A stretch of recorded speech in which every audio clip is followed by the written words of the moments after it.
Hey everyone, and welcome back to another week of locals. This is the actual last week of set 11 locals that I did with Green Yellow Yamato. It's a bit shorter locals. There's only 3 rounds, right? But I had a lot of fun, and we'll go over, I guess, some like recapping thoughts on set 11, going to set 12. There's a lot of stuff that's hype, right? As of now, we have the ban list and the restrictions, so we all know all about that, so we can clearly theorize about set 12 upcoming for us, and then set 13. But if you like the video, make sure to leave a like. If you're excited for set 12, let me know down in the comments. And if you want to support me and you like the playmat you see I'm using in the video, you can check out Nengarn and use my code so I'll have pecan on top of any other sales that they are running, right? We've got the Whole Cake Island playmat. That's the one I'm using. It's really nice, very detailed.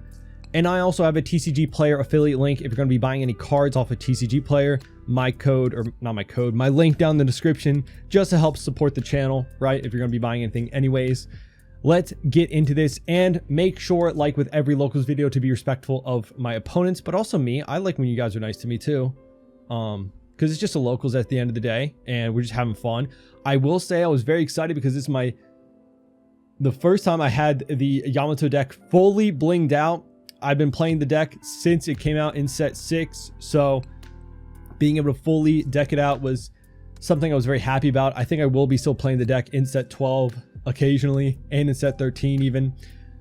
But let me know what you think of Yamato's chances in set 12 if you've been playing the deck.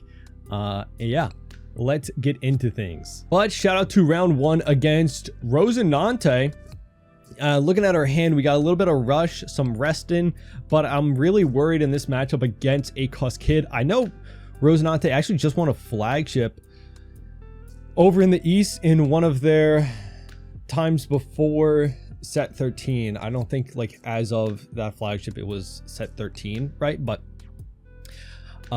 yeah, I think we won dice roll and we're going first. It's been a bit since this was recorded. This was like, obviously we had last week was like pre-releases and everything, right? So this was a couple of weeks ago, you know, to date myself, I guess. But shout out to my locals. It was a fun time in set 12. However, I don't know, like I've been mentioned on the channel, actually no, we're going second, so I think we lost dice roll. Yeah, we are going second. I wasn't vibing with too many of the set 11 leaders, really. I wasn't going to be playing blue purple Luffy because I didn't have any big tournaments anyway. I do have a store championship coming up in, I think, September, so I will be at that, so very excited. He plays out the Rosenante blocker and then goes 6 at life, and we go 2k. So I do have something, I guess, besides just locals. I think in set 11 all I had was and then we play out the Ashura Doji to KO that blocker, was the 2v2 tournament, which wasn't really that crazy, although we didn't end up winning that, so that was pretty hype. But it's not like it was like a regional or anything, just like a locals, but a little bit more serious, right? But I wasn't vibing with a lot of the set 11 leaders. I think Katakuri was like the one I had the most fun with, but I didn't even end up playing it. I just liked the star decks, and like Yamato, like I said, that's one of my favorite decks. So we're giving our leader banish, then we're going 2 to buff our leader by 8k, and going 8k banish at life. And I think he counters out here. Oh, actually, no, it's 10k because I forgot to put Dawn out. Like I said, just locals. And then we go 5 life. Yeah, didn't end up playing any of the newer leaders really at locals. Just, I like Yamato's. It felt really good with the star decks. I can't underestimate how much that Momonosuke and some of the other new cards were exactly what the deck needed, in my opinion. Again, I don't think it was like tier 1, right? But man, if you could take first from a blue purple Luffy, it felt really good. And then he goes Sugar, rests the Ashura, and then swings Cavendish, draw 2, trash 1, and goes 6 of life, and we take no trigger body. So sad, so sad. But also in set 11, I didn't really see too many of the different new leaders, right? I saw a lot of Kobe and a lot of blue purple Luffy, even past the locals that I record at. I really only go to one for the most part anyway. Sometimes there's a second one that I do go to, but I saw a lot of Kobe, a lot of blue purple, and that was like kind of it for like the newer leaders. We didn't see too many of the others. There was some Shirahoshi being played. We go Banish with Izo and swing another, get him down to 0 life. But with the Sugar, it does make it so the Hody is not really a viable option to go for game, right? So if he puts out a lot of blockers, or if he puts out an A-cost kid, I am in very big trouble. He goes 7 at life with Cavendish, drawing 2 trash 1. But yeah, overall, I feel like set 11 was like a bit of a stale meta. Oh, I also saw a lot of buggy. There was a lot of buggy, right? Those starter decks buffed buggy a ton. So definitely there was a lot of buggy at my locals.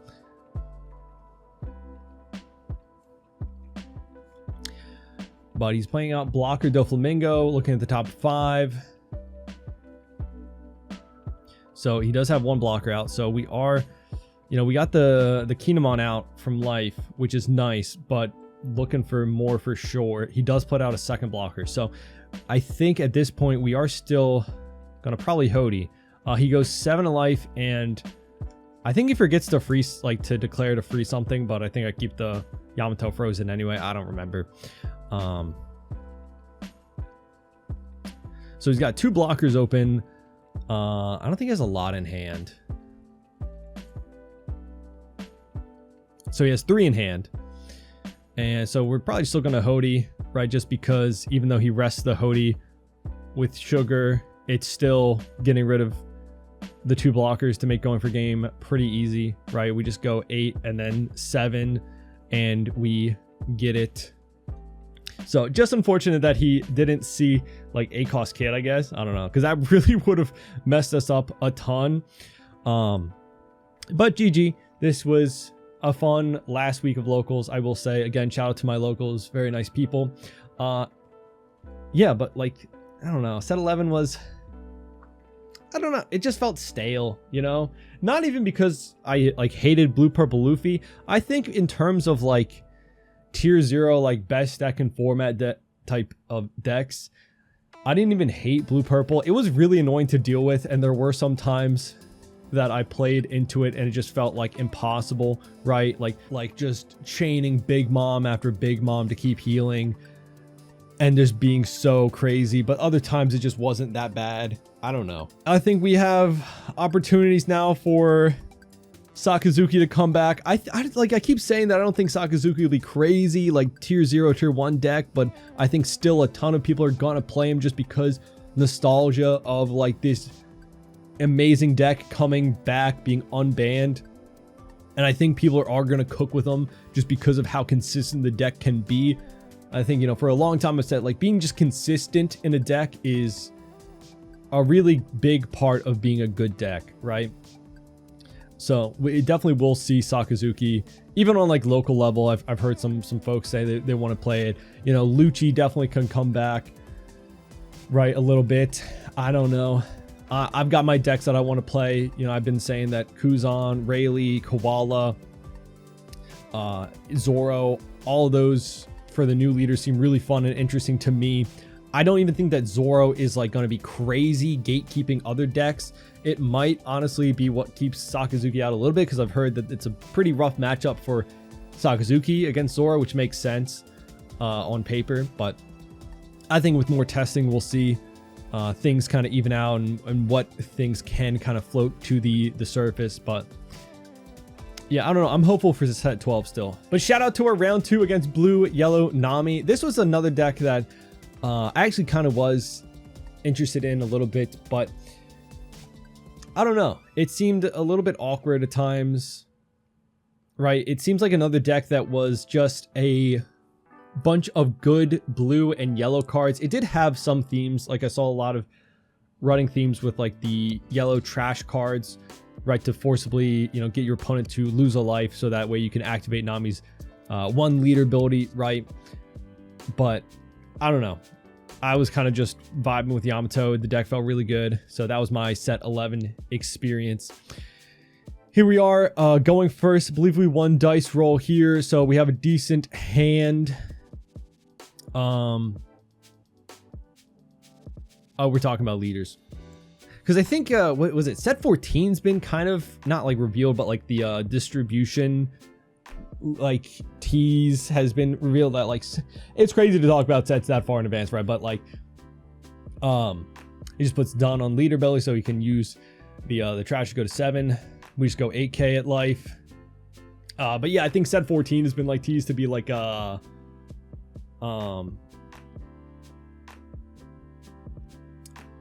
7 warlord stuff. So we're talking about different warlords. But he counters out, giving us 2 cards. Liking the hand that we have, you know, we have the Momo to do some shenanigans if we can pick up a Kikunojo like he just played out. You know, but since we're at 4 life, we use Ashura Doji to KO the Kikunojo because he's also at 4 life. So that way he doesn't heal and we get rid of that. And then we go 7 and he takes that double attack now. And then we go 5 at life to get 1K counter. Actually a 2K because it was a Zeus. So feeling pretty good, right? We're still very healthy. We got him down to 2 life. We have the Hiyori 4 cost to cheat out the Momo to heal us if, you know. And we got another Kikunojo coming out. Yeah, we don't have Kikunojo on our hand. If we had, we could use the 2 cost Hiyori to put it to our life and then use the Momo to heal the Hiyori, right? So we go banish, big swing, and he counters out pretty big as well. And then we just form a blocker. So I feel pretty good, you know, getting them to take 1 double attack, non-banish, but then countering out of a big swing the following turn feels pretty good. He goes A-cost kid, and then we counter out 1, and we take the 6. I could have blocked out, but I was thinking, you know, maybe we could recycle this with the Momonosuke. I think we are going to use the Hiyori 2K to stack at least the Kinemon to get something out. So we go 8, and he takes, which puts me feeling like I'm in a pretty good position. But he gets that 0 cost, which is a little rough for us, because, you know, that would have been a great Hody turn. So we go 2K, put the...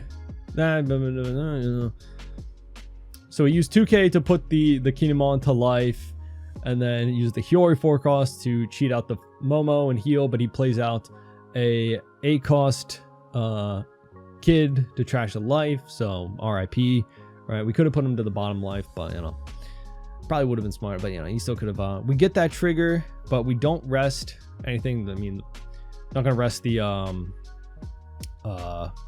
Nojiko, right? But that is going to help us go for game in the following turn. And he's doing the cycling with the kids.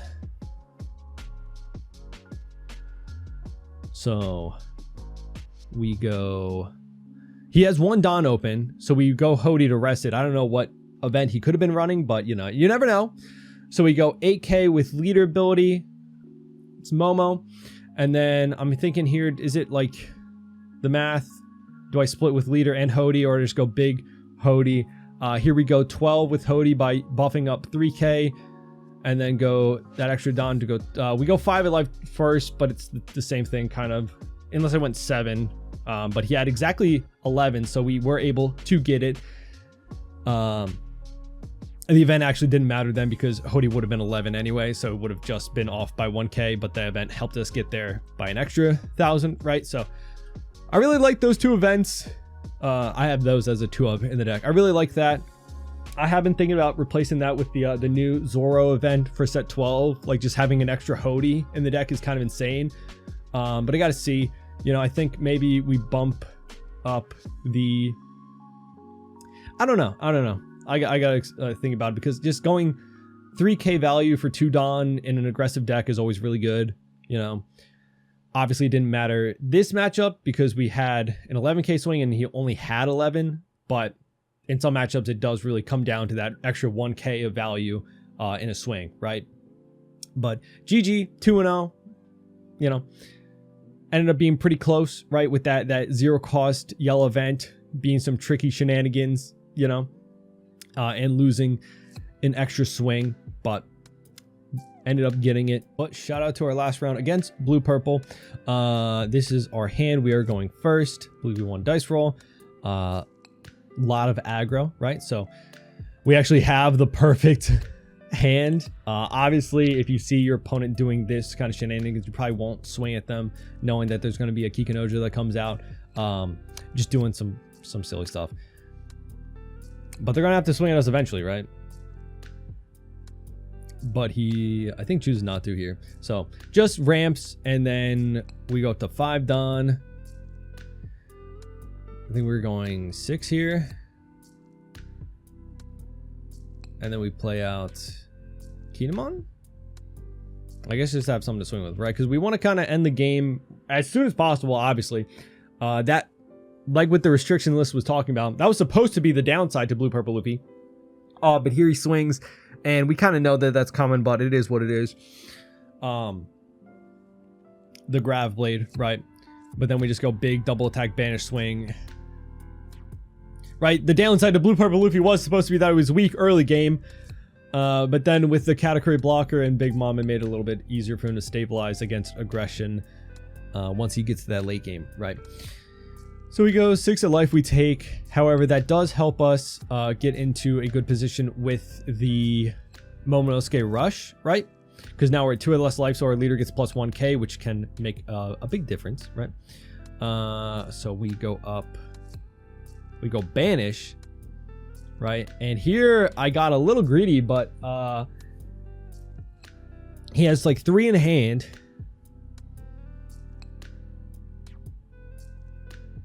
And then we go Momo. So our leader is 7k banish, and he has to take. So unfortunately, yeah, he just didn't have the counter, which happens, right? Like that is what the downside of blue purple is supposed to be, right? There's a lot of bricks in the deck, and against an aggressive deck like Yamato, you can very much just have a bad time early game, right? He did heal with the Big Mom. So like imagine this in a case where he just didn't have Big Mom either, right? Like that would just be even harder for him to stabilize against, right? It was just unfortunate that he just didn't have counter, right? Because if he got out of the double attack banish, then I would have been in a much like worse spot. We did have Hodies, so that's why I was comfortable going for not game, but to try to get some cards out of his hand. I didn't anticipate him not having any counter, right? But with the Hodie, I figured if we can get him to go even further down in hand size, it really depends. I guess it would have been a worse decision because he starts drawing 2 cards at a time, and we just lucked out, right? But yeah, now with the restriction list, I have seen people make lists for blue purple after with no Big Mom or Kata. So again, I don't think the deck is dead. I don't think it's gone for good, but it's definitely not as strong as it was, right? It's still playable, but it's at like I don't know the rankings of what it'd be. But for an example, instead of being like tier 1 or 0 or whatever, it's like tier 2 or maybe 1.5. I don't know. It's just like it got knocked down some pegs, right? It is what it is. Unfortunately, with how many 5 life leaders are in for set 12, Yamato could be a little tricky. I think we could, definitely make some builds that would work for the deck, but maybe not the Wano focus one that I was running for so long. Because I like my themes. I like my arcs, I'm a One Piece fan at the end of the day, so I like the fact that I was playing a very Wano heavy package. I don't know, it just vibes with me, right? And that's what going to locals is about for me, right? Having fun with people and vibing with your deck that you enjoy playing. I'm so glad that there's a lot of decks that I'm looking forward to playing in set 12, right? And even if it devolves into like a lot of Sakazuki towards the later game, the thing that I'm thinking about is that in the beginning of a set, people gravitate towards, especially after a ban when things are uncertain, people gravitate towards a lot of 5 life leaders and things that are a little bit tried and tested, like things that didn't get hit as well. So I think we will see a lot of Zora at the beginning, right? Because a lot of people are Zora fans and it's a pretty decent deck. It didn't really get hit. And some 5 life leaders. So I think there will be some diversity, some New leaders in the beginning for sure. People testing stuff out. Again, I have like a store championship coming up in like September. So that's like the biggest thing I'm thinking about for what the meta will be like and settle down to be. Got a little bit of time for that, right? Not a ton, but I don't know what I'll play. I might, it's up in the air. Well, let me know down in the comments what you guys are thinking about. What should I play? Like part of me is just thinking about like, there's a Robin build that I'm really vibing with that I think is pretty fun. But you never know. You never know. Things could get a little crazy. Who knows what will, because especially at store championships, it's really, you never know what you're going to run into, right? You never know. Even at regionals, at bigger tournaments, typically things only even out to be what the meta is, like tier 0 and 1, once you are at like undefeated at like round 5 or so, right? But in the beginning rounds, you could be playing against anything, right? People bring their favorite decks, people bring rogue decks, off meta stuff. So I don't know what I'm going to play. I don't know. It's a lot to think about. Let me know your thoughts on set 12 upcoming down in the comments, what you thought about set 11. For me personally, it was a little stale, right? I did play a little bit of my random decks at locals, right? But for the most part, I was on Yamato a lot, as you can tell by the videos, right? I had a lot of fun playing my deck, but for leaders that I saw, it was a lot of the same. And I hope that with every ban list, that this one actually helps us have more fun with the game. Right? That's what we're trying to do at the end of the day, right? It is a trading card game. It is a hobby. I know a lot of people, myself included, take it very seriously and try to do the best that they can. However, at the end of the day, it is a trading card game and we hope to have fun with it. I don't know. We'll have to wait and see, I guess, what the meta brings, but I'm hopeful like I quite often am. But let's get into the deck list. This is, like I said, the same deck list that I've been running. So this is the list that I've been running, right? 2 of the Demonic Aura being the main choice event. I know a lot of people have run either Straw Sword or this event. Like I said, in set 12, maybe I try out the Zoro 4 Dawn essentially event, like the 1 cost rest 3 to do what Hody does event, just as like a backup Hody, right? I don't know. Oh, and also we did go 3-0 at the locals, but technically didn't win because the store had to close down a little bit early, so locals got cut short, and there ended up being it was like a coin toss, essentially what they ended up doing for positions 1 through 3, because there was 3 undefeated. I had sat down against another undefeated thinking it was just going to be us and we are going to try to play really quickly.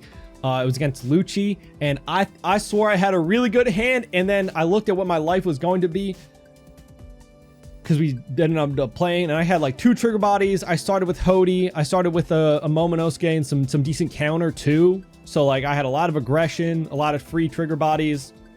I thought I was going to do really good, but since there was 3 undefeated, there was going to be 2 undefeated versus each other, and then 1 versus a pair down essentially. And we didn't know who was going to play what, so I didn't even know if I was supposed to play against a Lucci player. We just thought we were the only undefeateds at the time, so we sat down, tried to play quickly, ended up not even being able to play, so only 3 rounds. And, a coin toss for who got first, second, and third, which is kind of sad, but just because I wanted to obviously play more, right? Last locals of set 12, or set 11. But is what it is. We still went 3-0 at the end of the day and had some fun, play the deck that I like. And I'm looking forward to set 12, right? A lot of stuff to be excited about, in my opinion. I know some people are very upset about the ban list. There was some very differing opinions on it. It is what it is. It's bound to happen, right? Whether you're glad to see Nami gone or not, or glad to see Sakazuki back or not.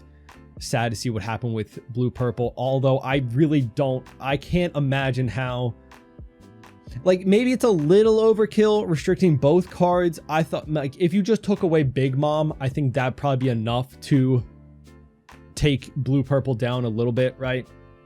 And kind of what I mentioned in all of my videos talking about the ban list. I'm not trying to get into all the details again, but yeah. Overall, I'm very excited for set 12 and 13. We got Premium Booster 2 coming out in like early October, I think. Pretty hype. So, you know, a lot of stuff to look forward to. Not everything's doom and gloom. We can always still have fun with our card game, or, you know, not. It's up to you. I don't know. I'm just a guy who likes playing rogue off meta stuff and having fun with friends at locals. So that's my vibes. That's my opinions of the game as of the end of set 11, right? I don't know. Like I said a million times, I'm hyped for set 12. Let me know down in the comments what you're excited about, not excited about, your feelings and thoughts on the game. If you're a newer player, what are you getting into, right? Any leaders in set 12 you're looking forward to? Let me know down in the comments. Make sure to leave a like, subscribe, and hope to see you on our next one. Bye-bye.